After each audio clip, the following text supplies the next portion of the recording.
ਸਵਾਗਤ ਹੈ ਜੀ ਤੁਹਾਡਾ ਵਰਕਸ਼ਾਪ ਕੈਲਕੂਲੇਸ਼ਨ ਐਂਡ ਸਾਇੰਸ ਵਿਸ਼ੇ ਦੀ ਟ੍ਰੇਨਿੰਗ ਦੇ ਵਿੱਚ।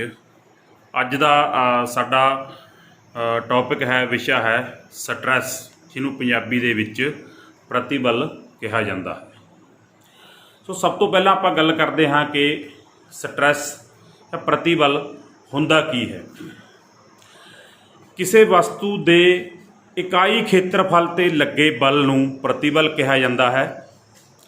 ਜਦੋਂ ਕਿਸੇ ਵੀ ਵਸਤੂ 'ਤੇ ਕੋਈ ਬਾਹਰੀ ਬਲ ਕੰਮ ਕਰਦਾ ਹੈ ਤਾਂ ਉਹ ਵਸਤੂ ਆਪਣੀ ਹੋਂਦ ਬਚਾਉਣ ਲਈ ਇੱਕ ਅੰਦਰੂਨੀ ਜੋ ਬਲ ਹੈ ਉਹਨੂੰ ਉਜਾਗਰ ਕਰਦੀ ਹੈ, ਜਿਸ ਨੂੰ ਰੀਸਟੋਰਿੰਗ ਫੋਰਸ ਕਿਹਾ ਜਾਂਦਾ ਹੈ। ਸੋ ਇਸ ਰੀਸਟੋਰਿੰਗ ਫੋਰਸ ਦੇ ਨਤੀਜੇ ਵਜੋਂ ਹੀ ਜਿਹੜੀ ਸਟਰੈਸ ਬਲ ਹੈ ਉਹ ਪੈਦਾ ਹੁੰਦਾ ਹੈ। ਇਹ ਸਟਰੈਸ ਬਲ ਜਦੋਂ ਜ਼ਿਆਦਾ ਹੋ ਜਾਵੇ, ਅੰਦਰੂਨੀ ਰੀਸਟੋਰਿੰਗ ਫੋਰਸ ਤੋਂ ਵੱਧ ਜਾਵੇ, ਤਾਂ ਉਸ ਨੂੰ ਅਲਟੀਮੇਟ ਸਟਰੈਸ ਕਹਿੰਦੇ ਹਨ, ਜਿੱਥੇ ਜਾ ਕੇ ਉਹ ਜਿਹੜੀ ਵਸਤੂ ਹੈ ਉਸਦਾ ਆਕਾਰ ਹੈ ਜੋ ਉਹ ਬਦਲ ਜਾਂਦਾ ਹੈ। ਭਾਵ ਉਹ ਵਿੰਗੀ ਟੇਢੀ ਹੋ ਜਾਂਦੀ ਹੈ, ਦਬ ਜਾਂਦੀ ਹੈ, ਖਿੱਚੀ ਜਾਂਦੀ ਹੈ, ਜਾਂ ਮੁੜ ਜਾਂਦੀ ਹੈ, ਅਤੇ ਜਾਂ ਉਹ ਟੁੱਟ ਜਾਂਦੀ ਹੈ। ਸੋ ਸਟਰੈਸ ਦਾ ਨੂਮੈਰੀਕਲ ਜੋ ਸੂਤਰ ਹੈ ਉਹ ਹੁੰਦਾ ਹੈ ਫੋਰਸ ਬਟਾ ਯੂਨਿਟ ਏਰੀਆ। ਹੁਣ ਗੱਲ ਕਰਦੇ ਹਾਂ ਕਿ ਯੂਨਿਟ ਏਰੀਆ ਕੀ ਹੁੰਦਾ ਹੈ। ਆਪਾਂ ਪਹਿਲਾਂ ਏਰੀਏ ਬਾਰੇ ਪੜ੍ਹਿਆ ਹੈ, ਇੱਥੇ ਗੱਲ ਚੱਲ ਰਹੀ ਹੈ ਯੂਨਿਟ ਏਰੀਏ ਦੀ, ਕਿ ਇਕਾਈ ਖੇਤਰਫਲ ਹੁੰਦਾ ਕੀ ਹੈ। ਹੁਣ ਆਪਾਂ ਨੂੰ ਚਿੱਤਰ ਵਿੱਚ ਦਿਖਾਇਆ ਗਿਆ ਹੈ ਕਿ ਆਪਣੇ ਕੋਲੇ ਆ ਇੱਕ ਰੋਡ ਹੈ।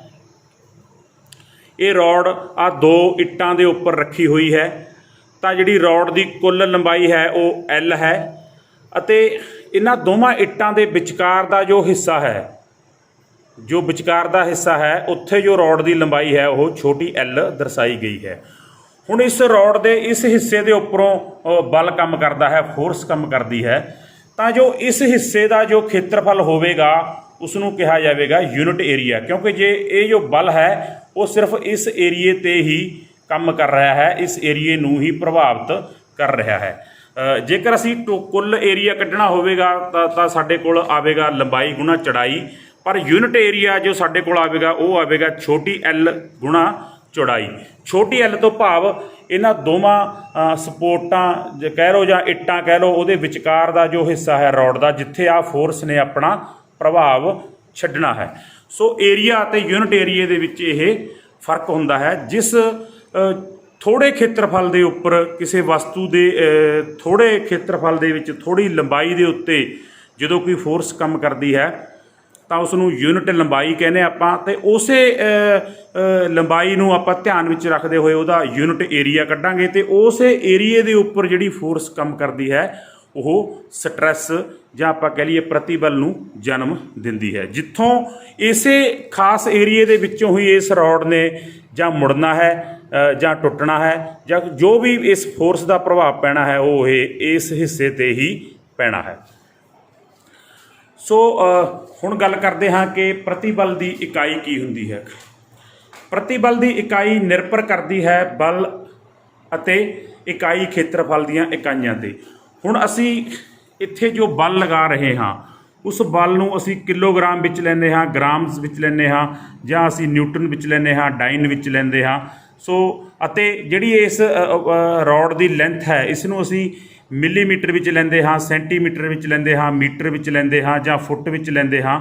ਸੋ ਇਹ ਸਭ ਜੋ ਇਕਾਈਆਂ ਇੱਥੇ ਬਲ ਦੀਆਂ ਅਤੇ ਏਰੀਏ ਦੀਆਂ ਜੋ ਇਕਾਈਆਂ ਹੋਣਗੀਆਂ, ਸੋ ਆਪਣਾ ਪ੍ਰਤੀਬਲ ਦੀ ਇਕਾਈ ਹੈ ਜਿਹੜੀ ਉਹ ਉਹਨਾਂ ਤੋਂ ਹੀ ਡਰਾਈਵ ਕੀਤੀ ਜਾਵੇਗੀ, ਉਹਨਾਂ 'ਤੇ ਹੀ ਨਿਰਭਰ ਕਰਦੀ ਹੈ। ਉਦਾਹਰਨ ਦੇ ਤੌਰ 'ਤੇ ਜਿਵੇਂ ਅਸੀਂ ਇੱਥੇ ਲਿਖਿਆ ਹੈ ਕਿ ਸਾਡਾ ਇਹ ਬਲ ਕਿਲੋਗ੍ਰਾਮ ਹੋ ਸਕਦਾ ਹੈ, ਅਤੇ ਏਰੀਏ ਨੂੰ ਅਸੀਂ ਮਿਲੀਮੀਟਰ ਸਕੁਏਅਰ ਵਿੱਚ ਪਤਾ ਕੀਤਾ ਹੈ। ਇਸੇ ਤਰ੍ਹਾਂ ਸਾਡਾ ਜੋ ਫੋਰਸ ਹੈ, ਬਲ ਹੈ, ਉਹ ਕਿਲੋਗ੍ਰਾਮ ਵਿੱਚ ਹੋ ਸਕਦਾ ਹੈ, ਅਤੇ ਏਰੀਆ ਅਸੀਂ ਸੈਂਟੀਮੀਟਰ ਵਿੱਚ ਪਤਾ ਕੀਤਾ ਹੈ। ਜਾਂ ਬਲ ਸਾਡਾ ਕਿਲੋਗ੍ਰਾਮ ਹੈ, ਏਰੀਆ ਅਸੀਂ ਵਰਗ ਮੀਟਰ ਵਿੱਚ ਲਿਆ ਹੈ। ਅਤੇ SI ਯੂਨਿਟ ਹੈ ਜੋ ਸਟਰੈਸ ਦੀ ਉਹ ਨਿਊਟਨ ਪ੍ਰਤੀ ਵਰਗ ਮੀਟਰ ਹੁੰਦੀ ਹੈ। ਜਿੰਨੀਆਂ ਵੀ ਕੈਲਕੂਲੇਸ਼ਨਸ ਕੀਤੀਆਂ ਜਾਂਦੀਆਂ ਨੇ ਉਹ ਸਾਰੀਆਂ ਨਿਊਟਨ ਪ੍ਰਤੀ ਵਰਗ ਮੀਟਰ ਦੇ ਹਿਸਾਬ ਨਾਲ ਹੀ ਕੀਤੀਆਂ ਜਾਂਦੀਆਂ ਹਨ। ਚੌਥਾ ਪੁਆਇੰਟ ਹੈ ਕਿ ਪ੍ਰਤੀਬਲ ਦੀਆਂ ਕਿਸਮਾਂ। ਪ੍ਰਤੀਬਲ ਸਟਰੈਸ ਕਿੰਨੇ ਪ੍ਰਕਾਰ ਦਾ ਹੁੰਦਾ ਹੈ। ਸੋ ਜੋ ਪ੍ਰਤੀਬਲ ਹੈ ਸਟਰੈਸ ਹੈ ਉਹ ਮੇਨ ਰੂਪ ਵਿੱਚ 4 ਪ੍ਰਕਾਰ ਦਾ ਹੁੰਦਾ ਹੈ। ਨੰਬਰ 1 ਟੈਂਸਿਲ ਸਟਰੈਸ, ਜਦੋਂ ਦੋਵੇਂ ਪਾਸਿਆਂ ਤੋਂ ਕੋਈ ਆਬਜੈਕਟ ਖਿੱਚਿਆ ਜਾਂਦਾ ਹੈ ਉਹਦੇ ਵਿੱਚ ਤਣਾਅ ਪੈਦਾ ਹੁੰਦਾ ਹੈ। ਪੰਜਾਬੀ ਦੇ ਵਿੱਚ ਇਸ ਨੂੰ ਤਣਾਅ ਪ੍ਰਤੀਬਲ ਵੀ ਕਹਿੰਦੇ ਆਪਾਂ। ਤਾਂ ਉਸ ਸਮੇਂ ਜਿਹੜੀ ਸਟਰੈਸ ਜਨਮ ਲੈਂਦੀ ਹੈ ਉਸ ਨੂੰ ਟੈਂਸਿਲ ਸਟਰੈਸ ਤਣਾਅ ਪ੍ਰਤੀਬਲ ਕਿਹਾ ਜਾਂਦਾ ਹੈ। ਨੰਬਰ 2 ਤੇ ਹੈ ਕੰਪਰੈਸਿਵ ਸਟਰੈਸ। ਜਦੋਂ ਕਿਸੇ ਵਸਤੂ ਨੂੰ ਦਬਾਇਆ ਜਾਂਦਾ ਹੈ, ਉਸ ਨੂੰ ਇੱਕ ਸਾਈਡ ਤੋਂ ਦਬਾਉਣ ਦੀ ਕੋਸ਼ਿਸ਼ ਕੀਤੀ ਜਾਂਦੀ ਹੈ, ਤਾਂ ਉਸ ਸਮੇਂ ਜਿਹੜੀ ਸਟਰੈਸ ਪੈਦਾ ਹੁੰਦੀ ਹੈ ਉਹ ਕੰਪਰੈਸਿਵ ਸਟਰੈਸ ਜਾਂ ਦਬਾਓ ਪ੍ਰਤੀਬਲ ਜਨਮ ਲੈਂਦਾ ਹੈ। ਕੰਪਰੈਸਿਵ ਸਟਰੈਸ ਗਾਂ 3 ਪ੍ਰਕਾਰ ਦੀ ਹੁੰਦੀ ਹੈ। ਨੰਬਰ 1 ਸ਼ੀਅਰਿੰਗ ਸਟਰੈਸ, ਟੋਰਟੋਸ਼ਨਲ ਸਟਰੈਸ ਤੇ ਬੈਂਡਿੰਗ ਸਟਰੈਸ। ਸ਼ੀਅਰਿੰਗ ਸਟਰੈਸ ਦੇ ਵਿੱਚ ਓਬਜੈਕਟ ਤੇ ਫੋਰਸ ਦੇ ਵਿੱਚ ਇੱਕ ਐਂਗਲ ਹੁੰਦਾ ਹੈ। ਨਤੀਜੇ ਵਜੋਂ ਉਹ ਜਿਹੜਾ ਓਬਜੈਕਟ ਹੈ ਉਹ ਕੱਟਿਆ ਜਾਂਦਾ ਹੈ, ਜਿਵੇਂ ਸਾਡੀਆਂ ਕਟਿੰਗ ਮਸ਼ੀਨਸ ਨੇ ਜੋ ਇੰਡਸਟਰੀ ਵਿੱਚ ਕੰਮ ਕਰਦੀਆਂ ਹਨ। ਤੇ ਟੋਰਟੋਸ਼ਨਲ ਸਟਰੈਸ ਦੇ ਵਿੱਚ ਕੀ ਹੁੰਦਾ ਹੈ, ਜੋ ਓਬਜੈਕਟ ਹੈ ਉਸ ਦਾ ਇੱਕ ਸਿਰਾ ਫਿਕਸ ਹੁੰਦਾ ਹੈ ਅਤੇ ਦੂਸਰੇ ਸਿਰੇ ਤੋਂ ਉਸ ਨੂੰ ਟਾਰਕ ਦਿੱਤਾ ਜਾਂਦਾ ਹੈ, ਭਾਵ ਉਸ ਨੂੰ ਘੁਮਾਉਣ ਦੀ ਕੋਸ਼ਿਸ਼ ਕੀਤੀ ਜਾਂਦੀ ਹੈ। ਤਾਂ ਉਸ ਸਮੇਂ ਉਸ ਓਬਜੈਕਟ ਦੇ ਵਿੱਚ ਜੋ ਮਰੋੜਾ ਆਉਂਦਾ ਹੈ, ਉਸ ਦੇ ਵਿੱਚ ਜੋ ਵਲ ਪੈਂਦਾ ਹੈ, ਉਸ ਨੂੰ ਟੋਰਟੋਸ਼ਨਲ ਸਟਰੈਸ ਇਫੈਕਟ ਕਿਹਾ ਜਾਂਦਾ ਹੈ। ਜਿਵੇਂ ਅਸੀਂ ਪੱਗ ਦੀ ਪੂਣੀ ਕਰਦੇ ਹਾਂ, ਜੇਕਰ ਅਸੀਂ ਪੱਗ ਦੇ ਇੱਕ ਸਿਰੇ ਨੂੰ ਕਿਸੇ ਕੁੰਡੇ ਨਾਲ ਬੰਨ੍ਹ ਕੇ ਖੁਦ ਹੀ ਪੂਣੀ ਕਰਨੀ ਹੋਵੇ, ਦੂਸਰੇ ਸਾਥੀ ਦੀ ਮਦਦ ਨਾ ਲਈਏ, ਤਾਂ ਦੂਸਰੇ ਪਾਸੇ ਅਸੀਂ ਦੋਵੇਂ ਹੱਥਾਂ ਨਾਲ ਉਸ ਦੇ ਜੋ ਲੜ ਨੇ ਉਹਨਾਂ ਨੂੰ ਘੁਮਾ ਕੇ ਉਸ ਦੇ ਵਿੱਚ ਬਾਈਂਡ ਕਰਦੇ ਹਾਂ। ਇਸੇ ਤਰ੍ਹਾਂ ਜੋ ਸਾਡੇ ਕੋਲ ACSR ਕੰਡਕਟਰ ਜਦੋਂ ਬਣਾਇਆ ਜਾਂਦਾ ਹੈ ਤਾਂ ਉਹ ਵੀ ਇਸੇ ਟੋਰਟੋਸ਼ਨਲ ਸਟਰੈਸ ਦੇ ਇਫੈਕਟ ਨਾਲ ਹੀ ਬਣਦਾ ਹੈ, ਕਿਉਂਕਿ 5-6 ਤਾਰਾਂ ਇੱਕ ਤਾਰ ਦੇ ਉੱਪਰ ਇੱਕ ਸਿਰੇ ਤੋਂ ਫਿਕਸ ਹੁੰਦੀਆਂ ਹਨ ਅਤੇ ਉਹਦੇ ਉੱਪਰ ਲਪੇਟੀਆਂ ਜਾਂਦੀਆਂ ਹਨ। ਹੋਰ ਵੀ ਬਹੁਤ ਸਾਰੀਆਂ ਨਿੱਜੀ ਜ਼ਿੰਦਗੀ ਦੇ ਵਿੱਚ ਅਸੀਂ ਕੰਮ ਕਰਦੇ ਹਾਂ, ਅਸੀਂ ਬੇੜ ਵੱਟਦੇ ਹਾਂ ਜਾਂ ਅਸੀਂ ਹੋਰ ਕਿਸੇ ਚੀਜ਼ ਨੂੰ ਇੱਕ ਸਿਰੇ ਤੋਂ ਬੰਨ੍ਹ ਕੇ ਦੂਸਰੇ ਪਾਸੇ ਤੋਂ ਉਸ ਨੂੰ ਘੁਮਾਉਦਾਰ ਰੂਪ ਦੇ ਵਿੱਚ ਬਲ ਲਗਾਉਂਦੇ ਹਾਂ, ਤਾਂ ਉਹ ਸਾਰੇ ਟੋਰਟੋਸ਼ਨਲ ਸਟਰੈਸ ਦੇ ਐਗਜ਼ਾਮਪਲ ਹਨ। ਨੰਬਰ 3 ਤੇ ਹੈ ਬੈਂਡਿੰਗ ਸਟਰੈਸ। ਇਹ ਵੀ ਕੰਪਰੈਸਿਵ ਸਟਰੈਸ ਦੀ ਹੀ ਇੱਕ ਕਿਸਮ ਹੈ। ਬੈਂਡਿੰਗ ਦਾ ਮਤਲਬ ਹੈ ਕਿਸੇ ਚੀਜ਼ ਨੂੰ ਮੋੜਨਾ।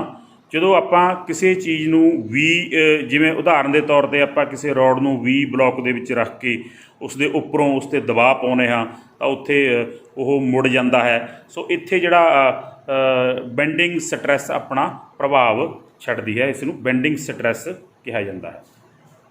ਨੰਬਰ 3 ਤੇ ਹੈ ਵਰਕਿੰਗ ਸਟਰੈਸ। ਜਦੋਂ ਓਬਜੈਕਟ ਤੇ ਫੋਰਸ ਦੋਨੋਂ ਹੀ ਗਤੀ ਕਰ ਰਹੇ ਹੋਣ, ਆਪਣੀ ਸਥਿਤੀ ਬਦਲ ਰਹੇ ਹੋਣ, ਅਤੇ ਉਸ ਸਮੇਂ ਜਿਹੜੀ ਪ੍ਰਤੀਬਲ ਜੋ ਉਤਪੰਨ ਹੁੰਦਾ ਹੈ ਉਸ ਨੂੰ ਵਰਕਿੰਗ ਸਟਰੈਸ ਕਿਹਾ ਜਾਂਦਾ ਹੈ। ਜਿਵੇਂ ਸਾਡੇ ਕੋਲ ਇਸ ਦੀ ਐਗਜ਼ਾਮਪਲ ਹੈ ਕੁਲਹਾੜੀ 'ਤੇ ਕੰਮ ਹੁੰਦਾ ਹੈ ਜਾਂ ਹੋਰ ਵੀ ਇਸ ਤਰ੍ਹਾਂ ਦੇ ਕਈ ਕੰਮ ਨੇ ਜਿੱਥੇ ਓਬਜੈਕਟ ਅਤੇ ਫੋਰਸ ਦੋਨੋਂ ਹੀ ਮੂਵ ਕਰਦੇ ਹਨ। ਅਖੀਰ 'ਤੇ ਹੈ ਜੀ ਅਲਟੀਮੇਟ ਸਟਰੈਸ।